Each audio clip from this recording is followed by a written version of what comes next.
Welcome back to the Stateless Standard, where we drag the Empire's dirtiest laundry into the light of day, one blood-stained thread at a time. Today, we honor a man who dared to connect the dots between Langley's black budgets and the crack pipe scorching America's underbelly. Gary Webb, the journalist who exposed the CIA's drug empire, not with wild-eyed rants, but with shoe-leather reporting that peeled back the agency's complicity in flooding black communities with cocaine profits to fund Nicaraguan death squads. Over the next 10 minutes, we're going to retrace Webb's path from Sacramento newsroom to national pariah, unpack the dark alliance bombshell that shook the spooks, and dissect the ferocious backlash that broke him, body and soul. This isn't a hero's tale. It's a cautionary requiem for truth-tellers in a system that devours its watchdogs. If you've ever wondered why the war on drugs feels like a war on the poor, or why whistleblowers end up with bullets instead of bylines, lean in. The torch burns brightest in the dark. Like if accountability is your vice, subscribe to Fuel the Fire, and let's exhume this buried scandal. To grasp the rot at the heart of this saga, we must first rewind to the fetid swamps of Cold War realpolitik, where ideology trumped ethics and alliances were forged in the devil's own forge. It's 1981. Ronald Reagan's starched collar crusade against the evil empire in full swing. In Nicaragua, the Marxist Sandinistas have toppled the Somoza dictatorship, a tyrant so loathsome even the CIA once backed him. But now, poof, they're the new Hitler. Enter the Contras, a ragtag army of ex-Somocistas, Nicaraguan exiles, and assorted mercenaries, bankrolled by Washington to bleed the Sandinistas dry. Noble freedom fighters? Hardly. More like a hydra of human rights horrors, rape, torture, village razings, the kind of resume that gets you a UN war crimes docket, not a congressional check. But here's the rub. Congress, that fickle hive of moral posturing, balked at the bill. The Boland Amendment of 1982 clipped the CIA's wings. No more direct Contra cash, lest it smack of unconstitutional adventurism. Reagan's response? A masterclass in executive end run. Off-the-books ops, Israeli arms drops, Saudi slush funds. Yet the kitty still ran dry.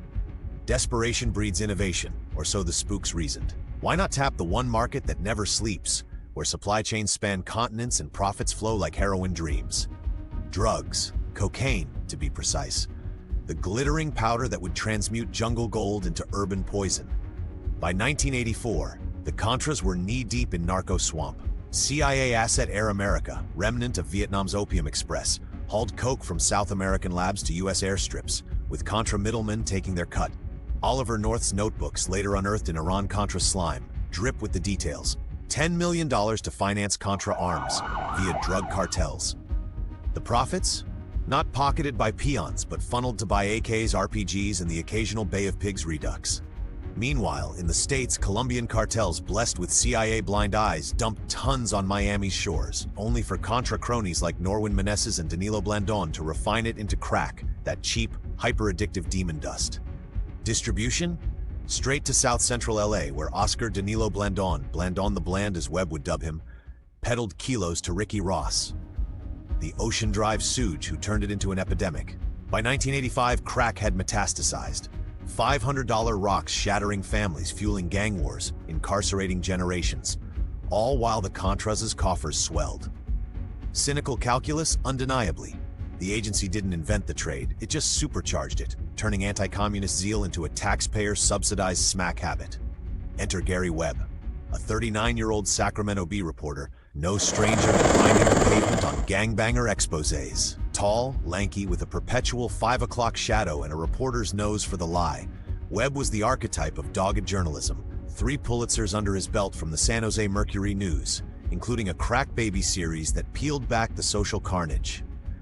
In 1994, whispers from a LA sheriff's narcotics probe caught his ear. Blandón, busted with 500 kilos, singing like a canary about his Contra ties. Webb smelled blood. For 18 months, he chain-smoked through 20,000 documents, 160 interviews, wiretaps, court transcripts, mapping a pipeline from CIA Contra cocaine to CIA blind eyes on the flood. The result?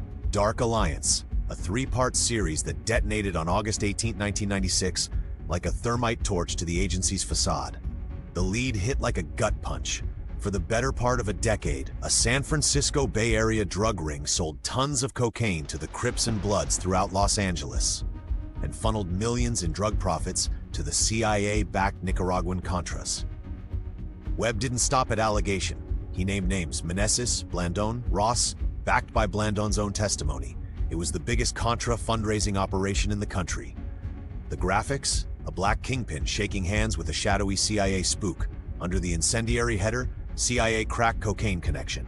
Downloads crash servers. By week's end, it had ricocheted from LA to London, igniting fury in black communities long ravaged by the just say no hypocrisy.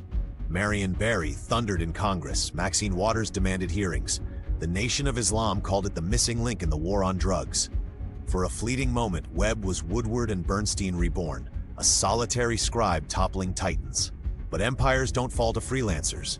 They fight back with the ferocity of cornered weasels. The backlash was biblical, a full-spectrum assault orchestrated not by accident, but by design. The Washington Post, New York Times, and LA Times, those pillars of the Fourth Estate, or what's left of it, unleashed a barrage. Evidence is lacking, sneered the Post on October 4, 1996, cherry-picking CIA denials while ignoring Webb's docs. The Times piled on. A1 cocaine scoop gets pulled back. The Mercury News, Webb's own paper, folded like a lawn chair. Editors distancing, yanking the graphics, slapping a mealy-mouthed editor's note that we never meant to imply CIA orchestration. Orchestration? That's the cynical genius. The series never claimed Langley laced the vials themselves, only that they greenlit the flow for geopolitical gain. But nuance is kryptonite to the machine. Better to torch the messenger than tweak the tail. Behind the curtain, CIA damage control, straight from the top. Declassified Inspector General reports, Fred Hitz's 1998 whitewash, admitted the agency knew of Contra drug ties by 1984, yet looked away, even shielding dealers from DEA busts. The agency was aware, Hitz conceded, but framed it as inadvertent complicity. Inadvertent? When your assets are slinging snow to fund your proxy war?